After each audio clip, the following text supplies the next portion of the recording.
Welcome to Wisdom for the Present, where we take ancient truth and bring it into clear, modern understanding. This episode uses AI-generated narration based on human research and written material. Right.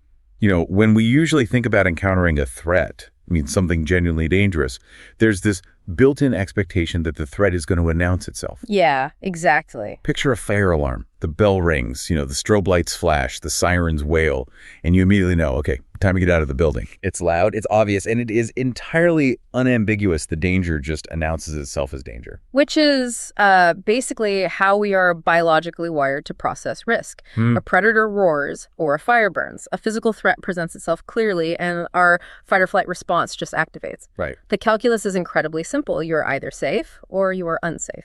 But then you step into the world of human psychology, right? Into the realities of power dynamics, ambition, and, social manipulation. And suddenly that fire alarm is completely disabled. Yeah, it's just gone. You're looking at a landscape that is incredibly murky. The danger doesn't look like a raging fire anymore. It looks like a perfectly tailored suit in a corner office. Oh, absolutely. Or a charming smile at a dinner party, or a grassroots political campaign that's promising to fix everything that is broken in your life. It is the absolute definition of diagnostic muddy waters. Yeah. The most dangerous threats in human society rarely look like monsters. In fact, they often look like the very things we are naturally drawn to. Confidence, intelligence, a commanding presence, and a sense of absolute certainty. Which is so disarming. Exactly. We are disarmed by their charm, which makes the eventual destruction they cause that much more devastating. And that is exactly what we are exploring in today's deep dive. Yeah. We are taking a magnifying glass to the anatomy of a manipulator, looking at the dark side of ambition and the mechanisms of corrupted power. It's such a massive topic. It really is. And to do this, we have an incredible stack of sources today. We are looking at William Shakespeare's classic play, King Richard III, but we are pairing the original theatrical text with a brilliant, piercing commentary by the 19th century literary essayist William Hazlitt. Yeah, our mission here is highly specific. We aren't just, giving a historical lecture on the Plantagenet dynasty. Right, no history pop quizzes today. Exactly. We aren't mapping out the battles of the Wars of the Roses. Yeah. We are using Shakespeare's text, focusing particularly on Richard's meteoric, bloody rise and his spectacular psychological collapse, alongside Hazlitt's analysis, to really extract practical wisdom. Because Hazlitt's take is so sharp. It really is. Hazlitt argues that Richard is this absolute masterpiece of intellectual vigor combined with moral depravity. We want to understand the exact architecture of that combination so you can spot it in the wild. Because you will spot it. Or more likely you already have. Unfortunately, yes. As we navigate through this material, I want you, the listener, to picture a modern context. Think about a corporate boardroom where cutthroat decisions are made under the guise of efficiency. Oh yeah, we've all seen that. Right. Or picture a modern political stage full of spin and maneuvering, or even a toxic personal relationship where you've encountered someone who plays complex games with the truth. Where have you encountered your own version of Richard? It's a sobering thought. It is. Learning how to protect ourselves against what Hazlitt calls smooth and smiling villainy isn't just an academic exercise. It is a critical survival skill in the modern world. Absolutely. So let's unpack this by starting right at the beginning with the very first lines of the play. It's arguably one of the most famous openings in all of English literature, but it hides a profound psychological trap. The setting here is crucial. Richard, who is the Duke of Gloucester at this point, is standing alone on a street in London, and he begins to speak directly to the audience. He says, "Now is the winter of our discontent made glorious summer by the sun of York, and all the clouds that lured upon our house in the deep bosom of the ocean buried." It sounds so triumphant at first glance. That's right. If you just glance at those lines, it sounds almost happy. The long, bloody Civil War is finally over. Glorious summer. It sounds like he's thrilled that his family, the House of York, has finally won the throne and brought peace to the realm. But you have to listen to the underlying tone because it shifts almost immediately. Richard is living in a time of newly won peace, but peace is not his natural habitat. He hates it. He really does. He describes how war has smoothed its wrinkled front. Instead of riding armored horses into battle to frighten the souls of fearful adversaries, he says the spirit of war now capers nimbly in a lady's chamber to the lascivious pleasing of a lute. So peacetime is just, it's just partying. dancing to lute music, courting lovers, looking in mirrors. And Richard absolutely despises it. He is profoundly existentially bored. Yeah. He tells us, I, that am not shaped for sportive tricks, nor made to court an amorous looking-glass. He goes on to describe his physical deformities in incredibly harsh, unforgiving detail. He's brutal about himself. He is. He says he is rudely stamped, curtailed of this fair proportion, cheated a feature by dissembling nature, and sent into the world scarce half made up. Aye. He even claims that because he is so deformed that dogs actually bark at him when he limps by, and because of this, he realizes he has absolutely no place in this new, frivolous, peacetime society. Okay, so I actually have to challenge Hazlitt here. And honestly, challenge a lot of the traditional readings of this character based on what you just said. Oh, really? How so? Well, Hazlitt claims Richard has a superiority complex, but look at the text. I mean, Richard is literally complaining that dogs bark at him because he's so hideous. He says nature cheated him. How is that not a profound inferiority complex masking itself as rage? That's a very common read, actually. All right, because in modern psychology, we'd call that a classic overcompensation for deep-seated shame. He feels ugly, he feels unloved and rejected by society, so he decides to just destroy the society that rejects him. It sounds like classic wounded ego syndrome to me. It is a tempting diagnosis, and it makes sense on the surface. But we have to look deeper into how Richard actually operates. Hazlitt points to a specific line Richard delivers later in the play that completely reframes this early soliloquy. Okay, what's the line? Richard says, "But I was born so high, our eyrie buildeth in the cedar's top, and dallies with the wind, and scorns the sun." Yeah. Hazlitt argues, quite brilliantly I think, that Richard isn't a man striving to be great from a place of deficit. He is a man striving to be greater than he already is. So he knows his own worth. Exactly. He is entirely conscious of his massive intellect, his daring courage, and his elevated royal station. The deformity isn't the root of his pain. It is the convenient excuse he uses to untether himself from morality. Let me make sure I'm grasping the mechanics of this. You're saying the physical deformity is almost like an alibi? Precisely. If society says, "You are a monster," Richard's massive intellect responds, "Fine, I will be a monster. But I will be a monster who rules all of you." Wow. Okay, I see. He decides that since he cannot play the lover in this weak, piping time of peace, he is determined to prove a villain. He breaks the moral order to prove that morality itself is just a fragile, artificial construct that his superior intellect can easily dismantle. He is fundamentally bored by the lack of challenge in peacetime. Let me try a modern analogy to ground this. Think about a malicious computer hacker. Okay, like that. Not someone stealing credit card numbers to pay their rent, right? Yeah. But someone who is so incredibly brilliant, so intellectually towering, that they are just overwhelmingly bored by the mundane reality of normal software engineering. Right, the day-to-day is just tedious for them. Exactly. Yeah. So they start breaking into highly secure classified systems. And not because they need the money, but simply to prove they can. They want to make the architects of those systems the playthings of their purposes, to use Hazlitt's phrase. Yes, that's exactly it. They enjoy outsmarting the system because it validates their internal narrative of being born so high. They break the system to prove the system is weak and they are strong. The hacker analogy perfectly captures the dynamic. The hacker looks at a firewall and sees a puzzle designed for lesser minds. Richard looks at human morality, loyalty, and empathy, and sees them as firewalls built by weak people to protect themselves from the strong. That is terrifying. It is. Hazlitt summarizes this by stating Richard uses his advantages, which are his intellect and his will, to commit unheard of crimes, purely to shield himself from remorse and to prove his own absolute sovereignty over others. It is intelligence completely divorced from conscience. This brings up a really deep reflection for the listener to consider in their own daily lives. Where in your life are you letting a sense of grievance justify unethical behavior? That's a great question. Like Richard saying, nature cheated me, so I get to cheat the world. How often do we think, well, my boss overlooked me for that promotion, so I'm completely justified in sabotaging this project? Or stealing client lists when you quit. Right. Or, this corporate system is rigged against me, so it's perfectly fine if I cut these safety corners. We must also ask ourselves the secondary question here.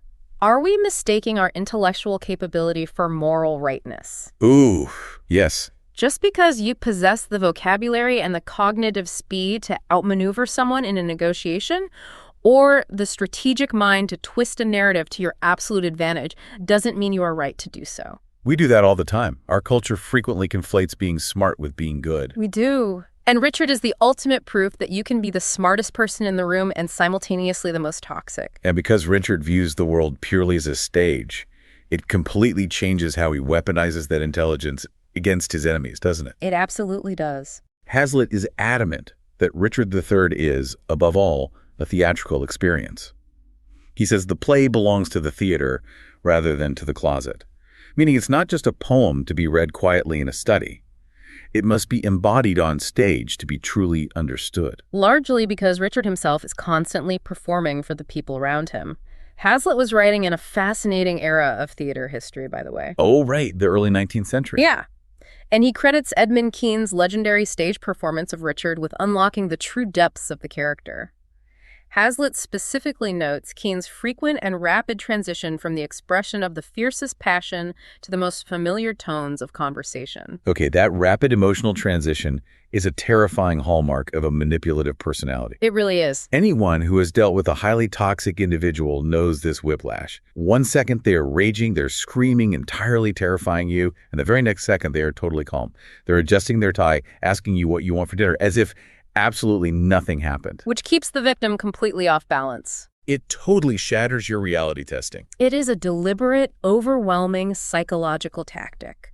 It forces the people around the manipulator to constantly walk on eggshells, trying to anticipate which version of the actor they are going to get. Yeah. But Hazlitt expresses immense frustration with how this nuance was often handled by theatrical directors of his own time. He rails against what he calls the modern mechanists and prompt book critics. What drives me crazy about the adaptations Hazlitt mentions, specifically that guy Colley Cibber who patched together his own version for the stage, is how they just hacked Shakespeare's text to pieces. They really did butcher it. Cibber literally added a scene where Richard brutally stabs a whining King Henry on stage just to make sure the audience knew, hey, this guy's really bad. All right, in case they couldn't figure it out. They stripped away the psychological nuance and felt the need to underline the evil in bright red marker. And Hazlitt despised the Cibber adaptation for exactly that reason. By making Richard a vulgar caricature, a literal monster who just runs around enthusiastically stabbing people in front of an audience, you lose the terrifying reality of Shakespeare's original vision. You completely lose it. If you turn the villain into a cartoon, you let the audience off the hook. Because if the bad guy has horns, a twirling mustache, and literally murders people in broad daylight, we feel safe. We sit in the audience and think, oh, I would definitely spot that guy. I would never fall for that. Exactly. It allows us to feel incredibly smug about our own judgment. The wisdom we have to discern here, the enduring human truth, is that the most dangerous people in our real lives rarely look like monsters. They really don't. They are often the most refined, the most entertaining, the most articulate, and the most charming people in the room. Richard doesn't conquer England merely by swinging a sword on a battlefield. He conquers it with language, with charm, and with an uncanny ability to read the emotional vulnerabilities of every single person he encounters. Let's dive deep into how he actually weaponizes that language. Yeah. Because Richard's playbook of manipulation is terrifyingly modern. Oh, it's straight out of today's headlines. There is a masterclass of a scene in Act 1 where Richard walks into a room full of his political enemies. It's the Queen's kindred, Lord Rivers, Lord Grey. And these are people who know exactly who and what Richard is. They know he is dangerous. Right. They have no illusions about him. In a conventional narrative, this would be a scene of physical confrontation or direct threats. Right. But what does Richard do? He gaslights them entirely. He loudly complains that they are the ones spreading vicious rumors about him to the king. The audacity of the language is just brilliant. He walks in and shouts, "They do me wrong, and I will not endure it. Who is it that complains unto the king that I, forsooth, am stern and love them not?" He's playing the victim so hard. Completely. He goes on to say, "Because I cannot flatter and look fair, smile in men's faces, smooth, deceive, and cog, duck with French nods and apish courtesy, I must be held a rancorous enemy. Cannot a plain man live and think no harm, but thus his simple truth must be abused with silken, sly, insinuating jacks." He flips the script completely. Completely. He, the most deceitful, plotting man in the entire kingdom, claims he's being victimized because he is just too honest, too plain, too simple to play their sophisticated, cosmopolitan political games. He weaponizes his supposed lack of refinement. We see this mechanism constantly today. I mean, in psychology, it's known as DARVO, deny, attack, reverse, victim, and offender. DARVO, exactly. Think about modern political gaslighting or a highly toxic corporate environment. The aggressor, the person who is actively plotting to destroy their rivals or silence whistleblowers, goes on social media or marches into HR and loudly claims to be the victim of a coordinated smear campaign. Yeah, they get ahead of the narrative. They claim that their simple truth is being attacked by elites or insinuating jacks. And by doing this, they instantly put their actual victims on the defensive. It works perfectly, too. Notice how Queen Elizabeth reacts in that scene. She tries to de-escalate. She says, "Brother of Gloucester, you mistake the matter." She is forced to placate him. Which is insane. It is. She has to soothe his manufactured outrage, even though she knows he actively hates her family and is plotting against them. The manipulator controls the emotional temperature of the room by playing the aggrieved victim. He masters the false meekness, but then he scales it up to what we can call the illusion of reluctance. Yes. This happens a bit later, when Richard is actually making his definitive move for the throne. He has eliminated several key rivals, but he understands the mechanics of optics. He knows he cannot just declare himself king, because that would look like a hostile takeover. And a hostile takeover invites immediate rebellion. Exactly. So he orchestrates a fake grassroots movement. He enlists his right-hand man, the Duke of Buckingham, to act as his proxy. Buckingham does so much dirty work for him. He does. Buckingham goes to the Lord Mayor and the citizens of London, spreads calculated disinformation that the late king's children are illegitimate, and drums up a crowd to march to Richard and essentially beg him to take the crown to save the nation. And Richard stages the encounter with cinematic precision.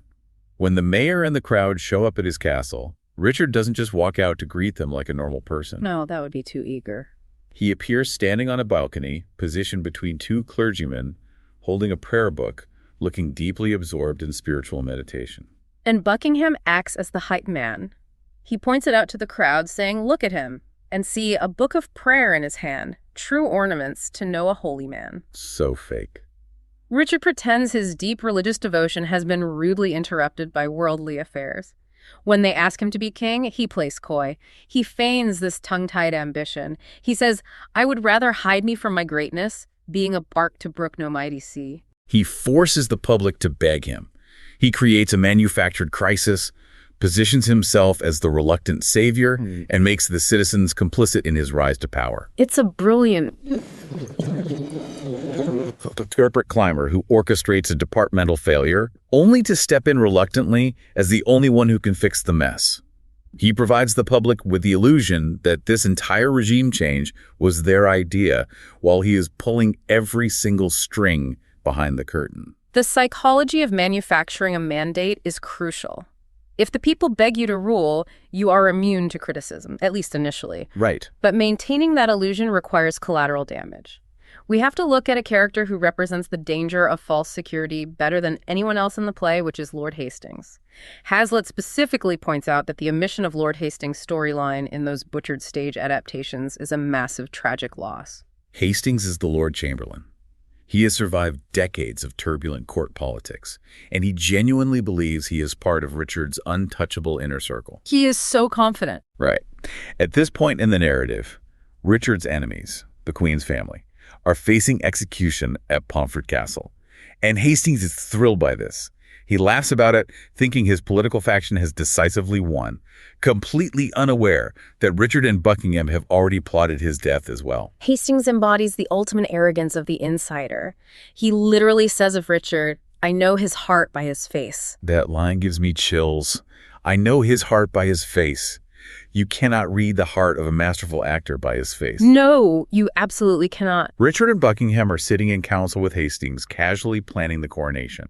Richard is in such a good mood, he even asks the Bishop of Ely to send for some good strawberries from his garden. Strawberries. Yeah. It is a scene of total domestic tranquility, normalcy, and political collaboration. Hastings is beaming, thinking, "I am the guy. I have navigated the snake pit and I am on the inside." Yeah. But the very moment Richard realizes Hastings will not support his plot to declare the young princes illegitimate and steal the crown, the trap snaps shut. Just like that. Richard leaves the room, comes back moments later completely transformed, rolls up his sleeve to show a withered arm, which everyone in the room knows has been withered since the day he was born, and loudly claims he has just been bewitched by his enemies. And when Hastings hesitates, trying to process this insane pivot, saying, "If they have done this thing, My gracious Lord Richard just explodes with manufactured rage. He won't even let him finish. He shouts, "If, thou protector of this damned strumpet, talkst thou to me of ifs, thou art a traitor." Off with his head, just like that. The snap of a finger and the insider is dead. Hastings is led away to be executed, and he realizes, far too late, that his confidence was the very instrument of his ruin. He delivers this haunting realization, "O momentary grace of mortal men, which we more hunt for than the grace of God. Who builds his hope in air of your good looks lives like a drunken sailor on a mast, ready with every nod to tumble down into the fatal bowels of the deep." Like a drunken sailor on a mast. What a terrifying, visceral image of false security. You think you're on top of the world commanding the ship, but you're actually just swaying in the wind, completely unmoored, and you don't even realize you're drunk on your own perceived safety. It's beautifully tragic. The lesson here is incredibly sharp. Proximity to power does not equal protection from power, especially when that power is fundamentally corrupt. If you think you're the insider with a manipulator, you're just the next person in line to be used and discarded.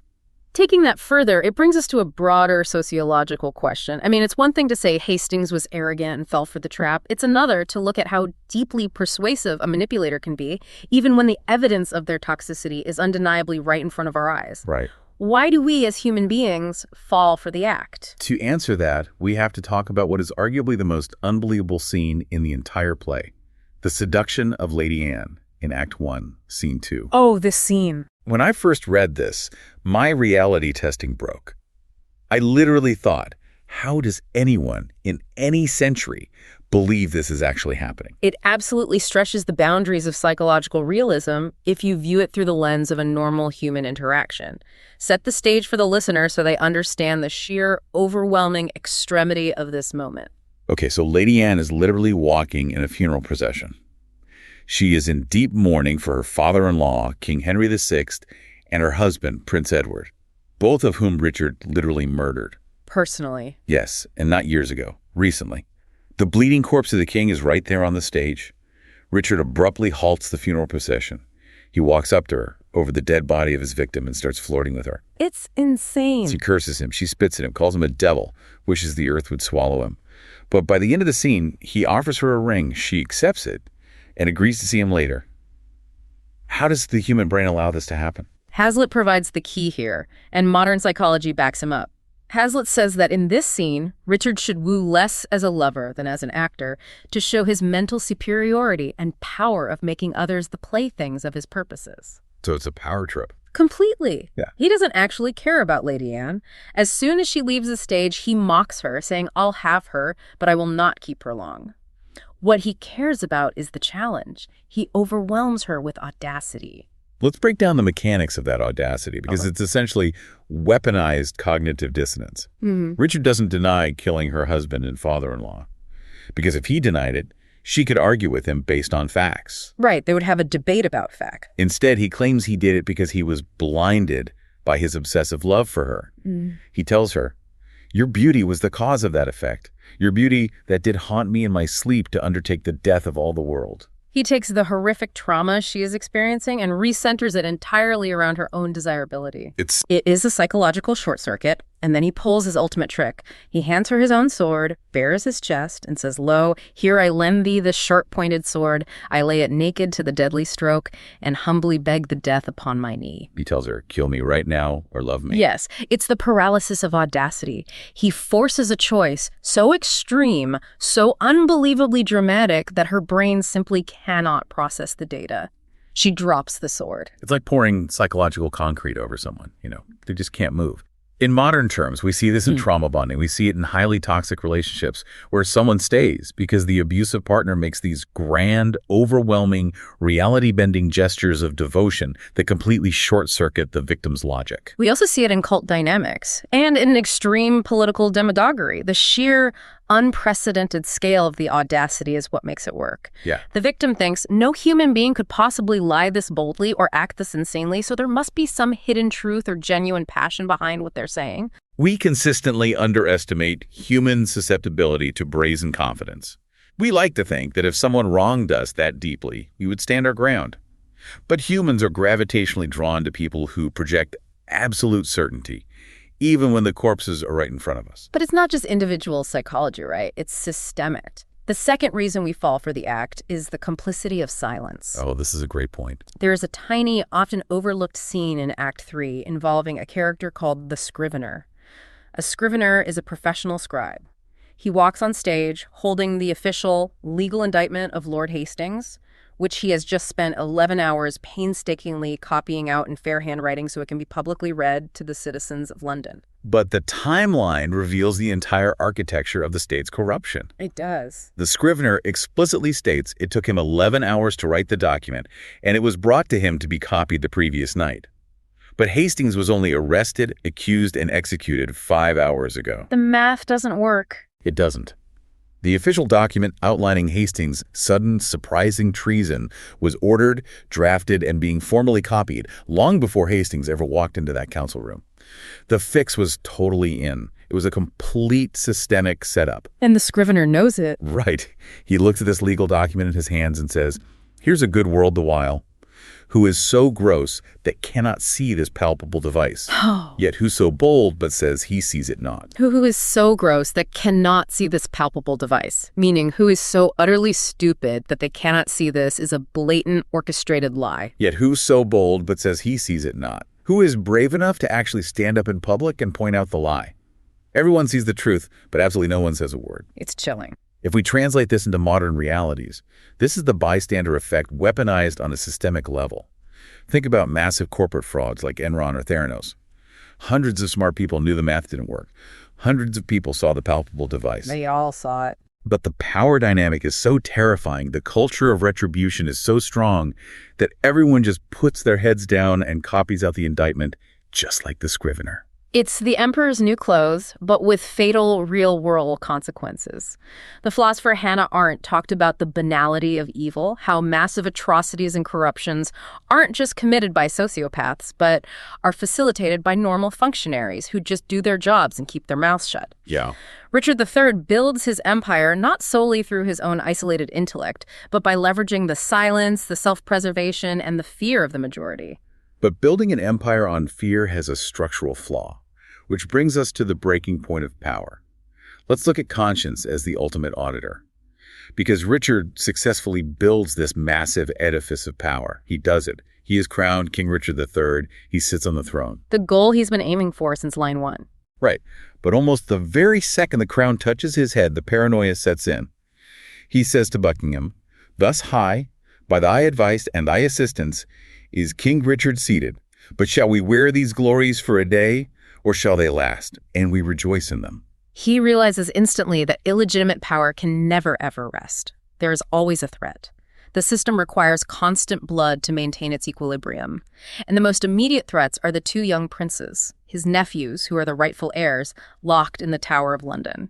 He needs them dead to secure his position. He naturally expects Buckingham, who has been his co-conspirator, his hype man, his partner in every crime up to this point, to just nod and say, "Sure, I'll organize the murder of the kids." Like he always does. Exactly. But Buckingham hesitates. Buckingham says, "Give me some little breath, some pause, dear lord, before I positively speak in this." The mechanics of transactional alliances are fully exposed here. Richard doesn't try to persuade Buckingham. He doesn't negotiate. He instantly and permanently turns on him. Yeah. He says to himself, "The deep revolving, witty Buckingham no more shall be the neighbor to my counsels. Hath he so long held out with me, untired, and stops he now for breath? Well, be it so." He literally freezes him out of the administration.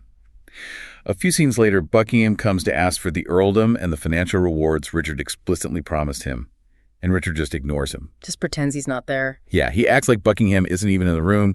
He keeps asking what time it is, and then finally turns to him and says, "Thou troublest me. I am not in the giving vein today." The lesson here is profound for anyone attempting to navigate a relationship with a Machiavellian personality. Transactional relationships built on corruption have absolutely no loyalty. There's no honor among thieves. Buckingham thought he was indispensable because of what they had achieved together. But to a manipulator, you are only as valuable as your absolute, unquestioning obedience to their very next dark impulse. The moment you show a shred of independent conscience or merely ask for a moment to think, you transition from being a tool to being a threat.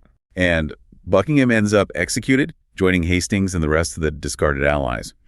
But this constant severing of ties, this relentless shedding of anyone who isn't a total sycophant, leaves Richard entirely isolated. He has insulated himself from everyone, which sets the stage for the climax of his psychological collapse the night before the Battle of Bosworth Field. This scene is incredible. Richard is camped out preparing to fight the Earl of Richmond, and as he sleeps, the ghosts of everyone he has murdered visit his tent.